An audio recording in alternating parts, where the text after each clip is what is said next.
when you say that the Hispanic market is not monolithic, there's a lot of debate about advertising in Spanish. And when you advertise in Spanish, are you advertising to Hispanics or are you advertising to immigrants?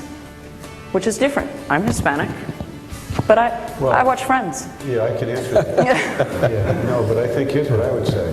Don't complicate it. We're advertising to customers.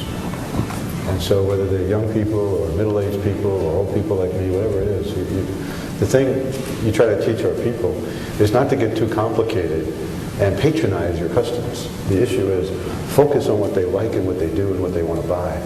And if you have to do that in different ways, you do it. And the market's not the same. And you know, when you think about it, customers today expect to be able to customize anything. Just in the hallway, we were talking about, you know somebody that's got 32 colors of paint on their wall in their apartment. That was me, when I was trying to figure out which one I wanted. So think about what Home Depot has to do to satisfy that curiosity. I mean, every customer that calls us wants a different feature, a different color plate on their phone, some want their names. So the issue is, I think we start out with the customer first, and then if some customers, it's more convenient, it's better to communicate in a language that's more comfortable, but we'll do it. But so I don't think it's a question of force feeding it. You have to know your customers. And you know, I said this before, I've been on a lot of panels. This panel has a lot of retail power. You know, I know we touch 100 million customers a day. 100 million a day, and that's a lot of customers.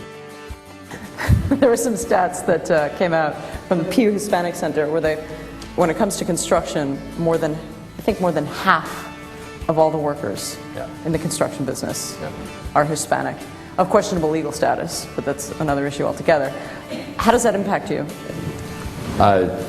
For the Home Depot, our pro contractor is probably our single most important customer. In fact, we've done an analysis that about 2% of our customers account for 30% of the spend in our stores.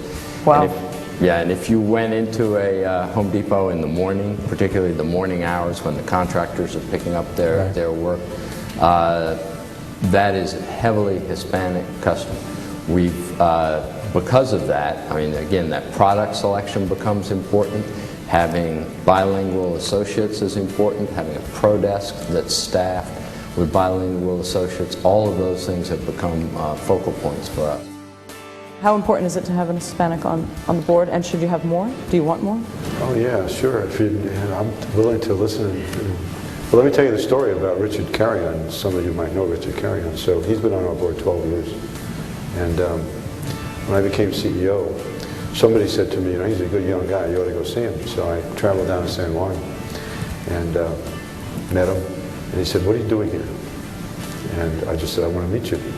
And we developed a relationship for over a year before we talked about him joining our board. So the important thing is when you look at the record that Richard has, he's done a marvelous job with Popular. And he's not just a Hispanic director, he's a leader of our board. So to the extent that we can continue to diversify, we have our board is very diverse. We have one Hispanic, we have 3 African Americans, we have several female, I guess they qualify, in different categories. We've worked hard at this issue, and I think the more diverse your board is, the better. But I also think the more experienced your board is, it's even better than that. So. A diverse population that represents the communities that we serve is critical. It's mandatory. Because? Because you can't be successful unless you're representative of the communities in which you do business. It's one of the things that I have an expectation of the organization around talent management and leadership development. And it is about diversity of thought and diversity of the population.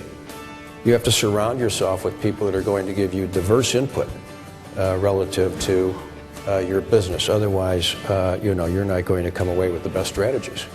And I always say to people, if you're the smartest person in the room, you're not surrounding yourself with enough people to give the advice and counsel that are going to be so important for you to be able to grow the business. And that is really what diversity is about.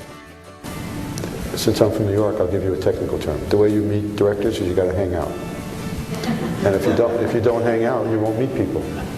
So I think if I were you all, the thing you need to think about is create environments where guys like Frank and I and Jim can hang out. And that's how things get started. Do you hang out, Mr. Blaine? Yes. Not as much as I used to. Do you want to go with that, Michelle?